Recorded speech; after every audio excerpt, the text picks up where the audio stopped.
నమస్తే రమ్మగారు. నమస్తే జయ. రమ్మగారు, మన సాంప్రదాయం ప్రకారం మనం ఏమనుకుంటామంటే కర్మ ఎప్పటికీ ఉంటుంది. అది మంచి కర్మైనా చెడు కర్మైనా కూడా ఎన్ని జన్మలైనా మనల్ని వెంటాడుతూనే ఉంటుంది అనుకుంటాం కదా. ఇప్పుడు కలియుగంలో ఉన్నాం. కలియుగంలో కర్మ సిద్ధాంతం అసలు ఎలా పనిచేస్తుంది అంటారు? చాలా ప్రత్యేకమైన వాక్యాలు కొన్ని చెప్తారు. శ్లోకం నాకు గుర్తులేదు, కానీ ఒక విషయం చెప్తారు. నువ్వు ఏదైనా చేస్తే చెడు, మంచి కానీ చెడు కానీ, దాని ఫలితం 3 పూటల్లో కానీ, 3 రోజుల్లో కానీ, 3 వారాల్లో కానీ, 3 నెలల్లో కానీ, 3 సంవత్సరాల్లో కానీ నిన్ను చేరి తీరుతుంది. బూమరాంగ్ లాగా నువ్వు విసిరావు, మంచి విసిరావు, 3వ పూటే నీకు ఆ మంచి తాలూకు ఫలితం రావచ్చు. రాలేదు, 3 రోజులకి రాలా, 3 నెలలకి రాలా, 3 సంవత్సరాలకి అయినా ఖచ్చితంగా వస్తుంది. అదే నువ్వు చెడు చేసావు, చెడు కూడా ఇదే లైన్లో మనం ఇక్కడే దాన్ని ఫలితాన్ని అనుభవిస్తాం. ఎక్కడికో వెళ్ళి పైన స్వర్గం నరకం ఏం లేవు, అవన్నీ జరుగుతూ ఉంటాయి. వాటిది అది ఉంటుంది, వీటికి ఇది ఉంటుంది. కానీ కలియుగంలో మాత్రం ఇక్కడే ఉంటుందంటారు. 100% దాని ఫలితాన్ని మనం ఇక్కడ ఎవడు చేసిన కర్మ వాడు అనుభవించక తప్పదు. అది సుకర్మ కుకర్మ, అది నిన్ను విడిచిపెట్టదు. నువ్వు క్షమించమన్నావు, పశ్చాత్తాపడ్డావు, కాళ్ళు పట్టుకున్నావు, ఏమిటో చేసావు, ఏమైనా చెయ్యి, బూమరాంగ్ అంతే. నువ్వు ఇట్లా విసిరావు, అది అట్లా తిరిగి మళ్ళీ వస్తుంది అంతే. బూమరాంగ్ ఎట్లా వస్తుంది? అర్ధచంద్రాకారంలో ఉంటుంది, విసిరాక రయ్యమని మళ్ళీ వెనక్కి చేరుతుంది. ఇవి కూడా అంతే. దానికని మనం ఏమి చేయకుండా ఎలా ఉంటాము? ఏమిటో చేసుకుంటూ ఉంటాం, ఏదో చేస్తాం. మనం చేసిన పని వల్ల వాంటెడ్లీ ఆర్ అన్వాంటెడ్లీ, కావాలని చేసినా అనుకోకుండా జరిగినా, మన వల్ల ఎవరికైనా కీడు జరిగితే వాడి నుంచే మనకి కీడు వస్తుందని మనం అనుకోవడానికి వీల్లేదు. కీడు ఎట్నుంచైనా వస్తుంది, ఆ పెయిన్ మనం అనుభవిస్తాం ఏదో ఒక రకంగా, ఎలాగైనా.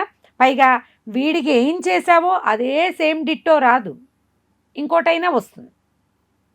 ఎలా చూడు, కొబ్బరి చెట్టు నువ్వు నీళ్ళు పోసావు, ఆ నీళ్ళు అది ఎలా ఇస్తుంది మనకి? బాగా పొడిగెదిగి ఇస్తుంది. మామిడి చెట్టు నీళ్ళు పోసావు, నీరివ్వదు. మామిడి చెట్టు ఏమిస్తుంది? తీయటి పండు, పొల్లటి కాయ ఇస్తుంది. ఎప్పుడైనా కొమ్మ విరిగి నీ నెత్తిని కూడా పడచ్చు. కొబ్బరికాయ పడి నెత్తి మీద పడి చచ్చిపోయిన వాళ్ళని వినవా మనం అప్పుడప్పుడు? అవును. వాడు ఏం చేశాడు, ఎవరిని ఏం చేస్తుంటాడో. మనం అనుభవించే వాటికి అన్నిటికీ కూడా ఖచ్చితంగా కారణం ఏదో ఒకటి ఉంటుంది, ఎక్కడో ఒక చోట. నేను ఎవరికేం ద్రోహం చేశాను, నాకు ఈ కష్టం వచ్చింది దేవుడా అంటారు. ఈ సందట్లో ఇంకొకటి ఉంది. మనం ఇప్పుడు చేసుకునేది కాదు, కిందటి జన్మలో చేసుకునేది కూడా మన నెత్తిన పడుతుంది. ఈ జన్మలో మనం చాలా అద్భుతమైన వాళ్ళం, చాలా అద్భుతంగా ఉంటాం, మంచి వాళ్ళం. ఎవరికి కీడు తొలగిపెట్టి ఆలోచన కూడా చేయం, కీడు తలంచని కూడా తలచాం, అందరికీ మేలే చేస్తాం, లేకపోతే న్యూట్రల్గా ఉంటాం. మన నెత్తి మీద బండ పడుతుంది, ఏదో సమస్య, భర్తలకో పిల్లలకో, పొలాలు పోయి, ఇళ్ళు పోయి, వాకిళ్ళు పోయి, అనవసరమైన తగాదా వచ్చి, ఎక్కడికో వెళ్తే కాళ్ళు విరిగిపోయి, తుంటి మీద కొడితే పళ్ళు రాలినట్టు ఏదో జరగచ్చు. ఇవన్నీ కూడా మనం ఇప్పుడు చేసిందే, ఇవాళ చేసిందే, వీడెవడోనే చేసిందే అని అనుకోవడానికి వీల్లేదు. మన కర్మానుభవాలు. అవును, ముందు జన్మలోవి, ఈ జన్మలో చేసినవి ఎలాగో వస్తాయి. ఇవాళ నువ్వు బొట్టెడితే రేపొద్దున కాటికి పెడతారు వాళ్ళని, ఎలాగో అది జరుగుతుంది. ఈ జన్మలో కాకుండా ముందు జన్మలో చేసుకున్నవి కూడా మనం వెనకాల పడి వస్తాయి. మంచి ఎట్లా వస్తుందో చెడు ఎట్లా వస్తుంది. ఏదైనా మన నెత్తి మీద పడితే, మా అక్కయ్య ఒక ఆవిడ, మా విజక్కయ్య చెప్తుంది, ఎప్పుడు ఏదో కష్టం వచ్చింది, దాన్ని పోగొట్టుకోవాలని కాదు, అనుభవించి పోగొట్టుకోవాలి అంటుంది తను. నెత్తి మీద పడింది, అనుభవించేస్తే తేలిగ్గా వెళ్ళిపోతుంది. తప్పించుకున్నావా, ఇది 100 రెట్లు అయ్యి మళ్ళీ వచ్చేస్తుంది మన దగ్గరికి. ఇవాళకి తప్పించుకుంటాం మనం, రేపు నాటికి అది విశ్వరూపం దాల్చేస్తుంది. ఈ భరించగలిగే రోజునే దీన్ని భరించేస్తే సరిపోతుంది. ఫేస్ చేసేయటమే. ఫేస్ చేయకుండా దీన్ని మసిపూసి మారేడుకాయ చేసి ఎలాగోలాగా తప్పించుకుంటే రేపు నాటికి అది 100 తలల రాకాసిగా మన మీద పడుతుంది. ఆనాటికి మనకి శక్తి కూడా సరిపోతుంది. వృద్ధాప్యం వచ్చింది అనుకో, పెద్దవాళ్ళం అయ్యాం, అప్పుడు వచ్చి పడుతుంది మన, అప్పుడు సహాయం లభించదు. అందుకని మీద పడిన కర్మల్ని కూడా అనుభవించి పోగొట్టుకోవాలి ఎప్పుడు కూడా. మనం అదే చేస్తూనే ఉంటాం జయ. కొన్నిటిని తప్పించుకోవడానికి ఎలాగైనా ప్రయత్నం చేసి దాంట్లో నుంచి బయటపడతాం. ఇది ఒకవేళ ప్రయత్నం చేసి అంటే ఎలాగండి అలా వాటన్నిటిని ఊరుకోవాలా అంటారు. మానవ ప్రయత్నం కాకుండా దైవ సహాయం తీసుకుని బయటపడచ్చు. అప్పుడు అది వెనక్కి రాదు. ఏదో పూజ చేయించి, యజ్ఞం చేయించి, హోమం చేసుకుని, మనమే ఎక్కువగా భగవద్ధ్యానం చేసుకుని, ఎవరిదైనా దైవ సహాయాన్ని గనక తీసుకుంటే మన కర్మక్షయం కొంత జరిగి కొంత డబ్బు ఖర్చు పెడితే జరగచ్చు. అప్పుడు అలాంటివి సిచ్యువేషన్స్ కొన్నే వస్తాయి. అవును, కొన్ని అట్లా ఉండవు కదా. కొన్ని దైవ సహాయం తీసుకున్నా పోవు, ఇక అనుభవించటమే చచ్చినట్టు. కింద జన్మలో ఎవరినైనా ఎక్కడైనా ఇరికిచ్చామనుకో, ఈ జన్మలో మనం జైల్లో పడతాం. కింద జన్మలో ఏదో పొరపాటు చేసాం, వచ్చే జన్మలో ఇంకో రకమైన అనారోగ్యం వస్తుంది. కొన్ని రకాల అనారోగ్యాలు కూడా కర్మానుభవాలే కారణము, కర్మబంధాలే కారణంగా చెప్పబడతాయి. ఇప్పుడు మనం ఏం చెయ్యాలి మరి? ఎలాగండి ఇదంతా ఇలా మరి కష్మలంగా ఉంది కదా.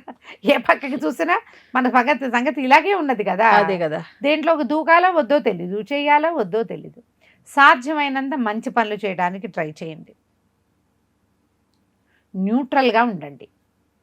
ఇందులో పెద్దవాళ్ళు చెప్పినటువంటి మహావాక్యాలని కొన్నిటిని గుర్తుపెట్టుకోండి. అమ్మకి తోటి బాగుండండి, నాన్నతోటి బాగుండండి, గురువుగారితో మర్యాదగా ప్రవర్తించండి, ఎవరైనా మన ఇంటికి వస్తే కాస్త మంచినీళ్ళు ఇచ్చి భోజనం చేయించండి, ఏ దేవాలయానికో వెళ్ళండి, దర్శనం చేసుకోండి, సంవత్సరానికి ఒకసారైనా క్షేత్రం, తీర్థం అని వెళ్ళండి, నదీ స్నానం, సముద్ర స్నానం చేయండి.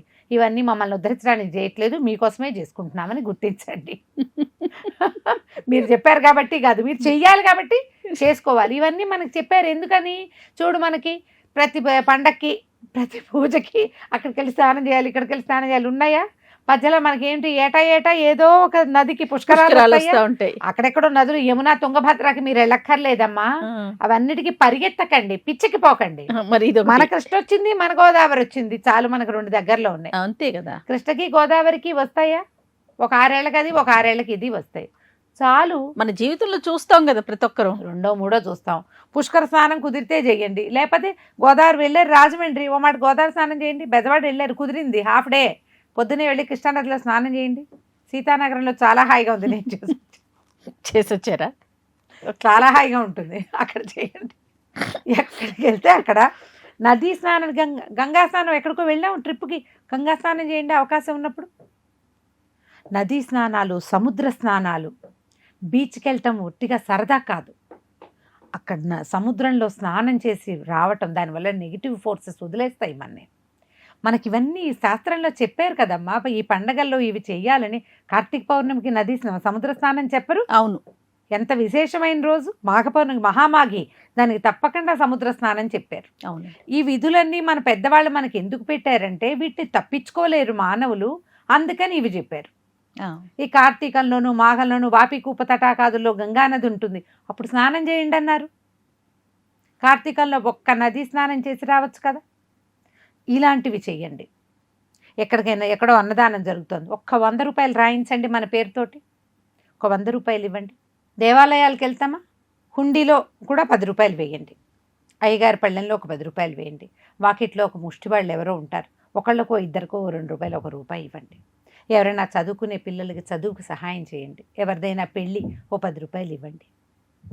ఇవన్నిటి వల్ల ఏమవుతుందంటే మన కర్మక్షయం జరుగుతుంది, మన డబ్బు ఖర్చు అవుతుంది. ఎవరికైనా అవసరమైతే కొంచెం శ్రమ, మనం కష్టపడి పని చేయండి. ఎవరిదో పెళ్ళి, మన ఫ్రెండ్సో చుట్టాలదో, వాళ్ళ పెళ్ళికి కొన్ని పనులు చేసి పెట్టండి, మీరు కొన్ని బాధ్యతలు తీసుకోండి. ఇవన్నీ కూడా మన కర్మని క్షయం చేస్తాయి. దేవాలయాలకు వెళ్ళటం, క్షేత్రానికి వెళ్ళటం, ఎప్పుడైనా వన్స్ ఇన్ ఏ వైల్, ఏడాదికి ఒకసారి అన్ను ఎవరినైనా మనతో పాటు తీసుకెళ్ళండి దేవాలయానికి.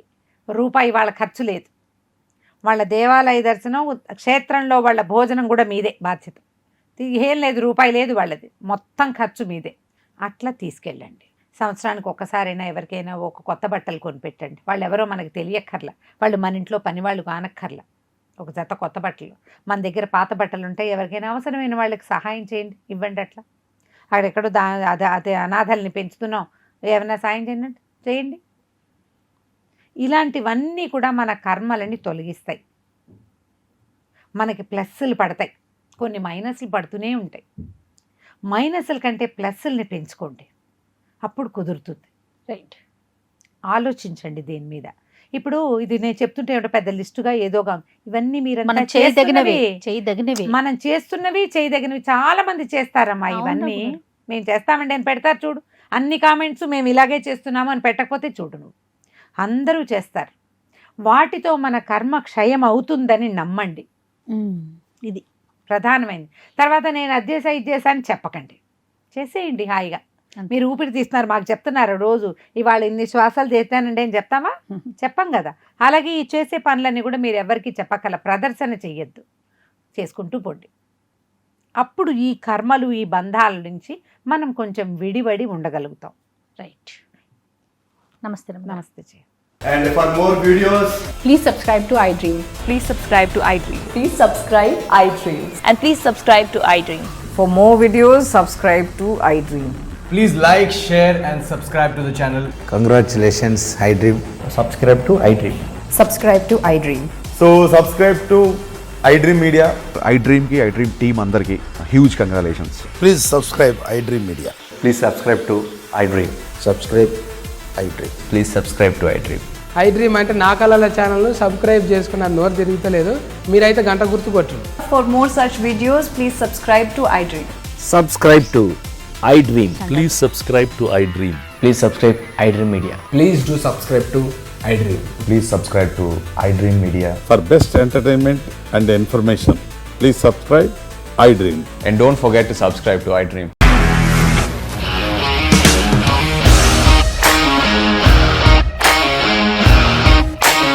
ఇండస్ట్రీలో కమిట్మెంట్ ఇష్యూస్ వస్తే నీకు కూడా వచ్చినట్టు మార్నింగ్ తీసుకెళ్ళారంటే కొట్టి పడేశారు.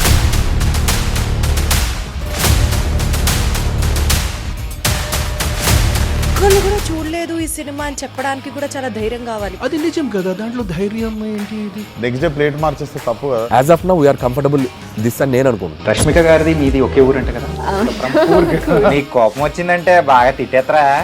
తిట్టేద్దామండి. నిజంగా గేమ్ ని ఎలా చేంజ్ చేయగలిగారు? ఏపీఎస్ఎఫ్సి వాళ్ళకి 6 నెలల్లో నేను 6 లక్షలు కట్టా. బిజినెస్ చేయాలనుకుంటే it is as difficult as riding a tiger.